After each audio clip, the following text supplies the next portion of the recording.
వదిలేయాలి అని ఆశ ఉంది, త్రాగుబోతుకి ఆశ ఉంది, త్రాగుడిని వదిలేయాలి, వదిలిపెట్టలేకపోతున్నాడు. కారణం తెలుసా? అది వదిలిపెట్టట్లా. తిరుగుబోతోడు ఉన్నాడు, ఆ తిరుగుబోతనాన్ని విడిచిపెట్టాలి అని ఆశ ఉంది, కానీ అది విడిచిపెట్టట్లా. గుట్కాలు వేసుకునే వాడిని చూడండి, వాడికి ఒక ఆశ ఉంది, గుట్కాలు మానేసేయాలని చెప్పి, విడిచిపెట్టేసేయాలని చెప్పి, కానీ అది మాత్రం వాడిని వదిలిపెట్టట్లా. ఈ ప్యాకెట్ ఆడేవాడిని చూడండి, దాన్ని ఎప్పటి నుంచో వదిలేయాలనుకుంటాడు, అది మాత్రం వదిలిపెట్టనే వదిలిపెట్ట. వ్యభిచారానికి బానిసైన వాడికి తెలుసు ఆరోగ్యం పాడవుతుందని, కుటుంబం పాడవుతుందని, ఒళ్ళు గుల్లవుతుందని, పాకెట్ ఖాళీ అవుతుందని అన్నీ తెలుసు. వదిలేయాలనుకుంటున్నా, అది మాత్రం వదిలిపెట్టదుగా. ఉన్నారా ఈరోజు?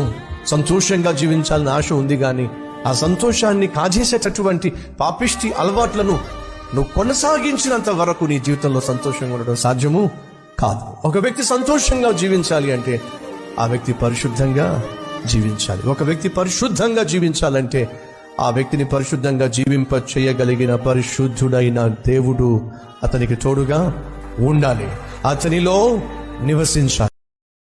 Download share chat.